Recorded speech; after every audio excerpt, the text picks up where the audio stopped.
ಔರಾದ್ ಭಾಳ ಹಿಂದುಳಿದಂಥ ಭಾಗ ನಮ್ಮ ಬೀದರ್ ಕ್ಷೇತ್ರದ್ದು. ಹಾಗಾಗಿ ನಮಗೆ ಮಹಿಳಾ ಆಯೋಗಕ್ಕೂ ಸಹ ಹಲವಾರು ಕಂಪ್ಲೇಂಟ್ಸ್ ಮಹಿಳೆಯರದು, ಎಸ್ಪೆಷಲಿ ನಮ್ಮ ಅಲೆಮಾರಿ ಸಮುದಾಯಗಳಿರುವಂಥ ಜಾಗ ಮಹಿಳೆಯರಿಗೆ 40 ವರ್ಷಗಳಿಂದ ಇದ್ದರೂ ಅವರಿಗೆ ನಿವೇಶನಗಳು ಕೊಟ್ಟಿಲ್ಲ, ಜಾಗಗಳನ್ನು ಕೊಟ್ಟಿಲ್ಲ, ಕುಡಿಯೋ ನೀರಿಲ್ಲ.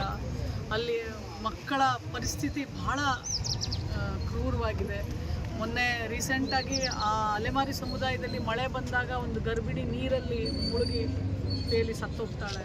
ಸೊ ಇದೆಲ್ಲನೂ ಭಾಳ ನನ್ನ ಗಮನಕ್ಕೆ ಇದ್ದಿದ್ದರಿಂದ ನಾನಿವತ್ತು ಔರಾದ್ನ ಅಲೆಮಾರಿ ಸಮುದಾಯಕ್ಕೆ ಸಹ ನಾನು ಭೇಟಿ ಮಾಡಿ ಅವ್ರ ಪರಿಸ್ಥಿತಿಗಳನ್ನು ನೋಡಿದಾಗ ಭಾಳ ಮನಸ್ಸಿಗೆ ಭಾಳ ನೋವಾಯಿತು ನನಗೆ.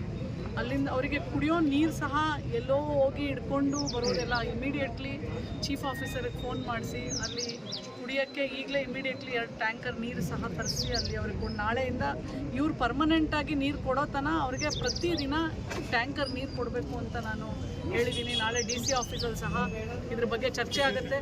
2018 ಅವ್ರಿಗೆ ಜಾಗ ಕೊಟ್ಟು ಮತ್ತೆ ಏನೋ ತಾಂತ್ರಿಕ ದೋಷ ಇತ್ತು ಅಂತ ಹೇಳಿ ವಾಪಸ್ ತೊಗೊಂಡಿದ್ದಾರೆ. ಏನಕ್ಕೆ ತೊಗೊಂಡಿದ್ದಾರೆ ಅಂತ ಗೊತ್ತಿಲ್ಲ. 2018ರಿಂದ ಈಗ 25 ಸುಮಾರು ಎಷ್ಟು ವರ್ಷ 8 ವರ್ಷಗಳ ಕಾಲ ಇವ್ರು ತಾಂತ್ರಿಕ ದೋಷದಲ್ಲೇ ತೇಲಾಡ್ತಾವ್ರೆ. ಯಾಕೆ ಅಂತ ನನಗೆ ಗೊತ್ತಿಲ್ಲ. ಆ್ಯಕ್ಚುಲಿ ಸಂವಿಧಾನದ ಪ್ರಕಾರ ಸರ್ಕಾರ ಅಂಥ ಸಮುದಾಯಕ್ಕೆ ಇವತ್ತು ಮನೆಯೂ ಕೊಡಬೇಕು, ನೀರು ಕೊಡಬೇಕು, ಅವ್ರಿಗೆ ಏನೇನು ಮೂಲಭೂತ ಸೌಕರ್ಯ ಕೊಡಬೇಕು, ಶಿಕ್ಷಣ ಕೊಡಬೇಕು, ಪ್ರತಿಯೊಂದು ಕೊಡಬೇಕು. ಅದಕ್ಕೆ ಆದಂಥ ಇವತ್ತು ನಿಗಮಗಳಿದ್ದಾವೆ, ಅದಕ್ಕೆ ಆದಂಥ ಹಣ ಇದೆ.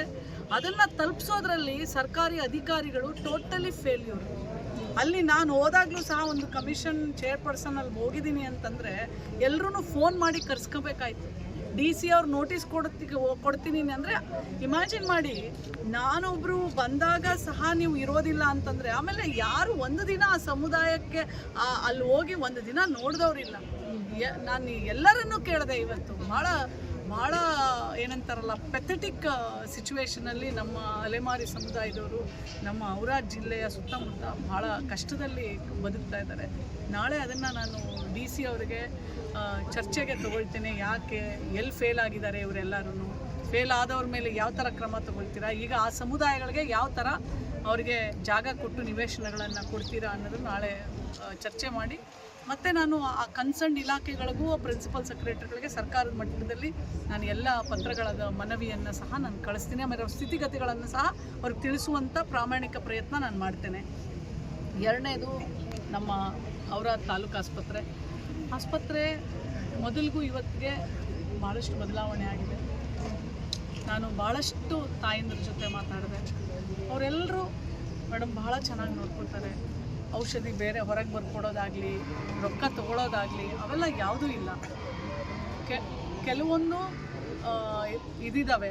ಅದು ನಾನು ನೋಡಿದೆ, ಬಾತ್ರೂಮಲ್ಲಿ ಸರಿಯಾಗಿ ವ್ಯವಸ್ಥೆ ಇಲ್ಲ.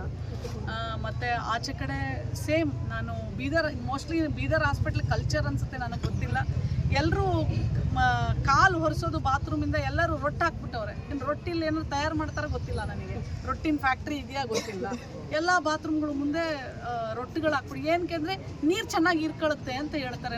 ನಾನಂತೂ ಬೆಂಗಳೂರು ಆ ಕಡೆ ಈ ಕಡೆ ಇಷ್ಟು 22 ಜಿಲ್ಲೆ ತಿರುಗಾಡಿದ್ದೀನಿ. ನಾನು ಎಲ್ಲೂ ಮ್ಯಾಟ್ ಹಾಕೋದು ಏನು ಹೇಳ್ತಾರೆ, ಆಸ್ಪತ್ರೆಗಳಲ್ಲಿ ಡೋರ್ ಮ್ಯಾಟ್ಗಳ ಬದಲು ರೊಟ್ಟಿಗಳು ಹಾಕೋದು ನಾನು ಇಲ್ಲೇ ನೋಡಿರೋದು.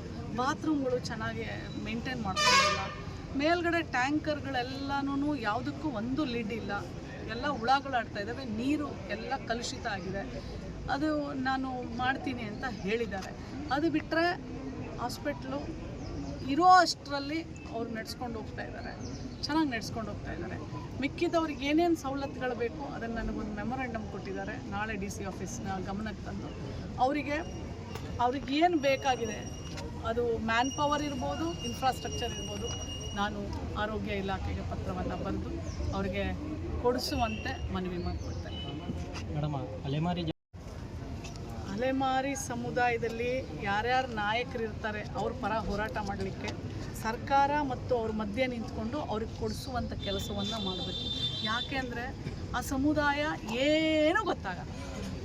ಅವರು ಒಂದೇ, ದೇವರು ಒಂದೇ. ಅಂದರೆ ದೇವರು ಮಾತಾಡಲ್ಲ. ಹಾಗೆ ಅಲೆಮಾರಿ ಸಮುದಾಯ ತಿನ್ನಕ್ಕೆ ಊಟ ಇಲ್ಲ, ಕುಡಿಯೋಕ್ಕೆ ನೀರಿಲ್ಲ, ಇರೋಕ್ಕೆ ಮನೆ ಇಲ್ಲ. ಆ ಮಕ್ಕಳನ್ನೆಲ್ಲ ನೋಡಿಬಿಟ್ರೆ ಹೊಟ್ಟೆ ಉರಿದೋಗುತ್ತೆ.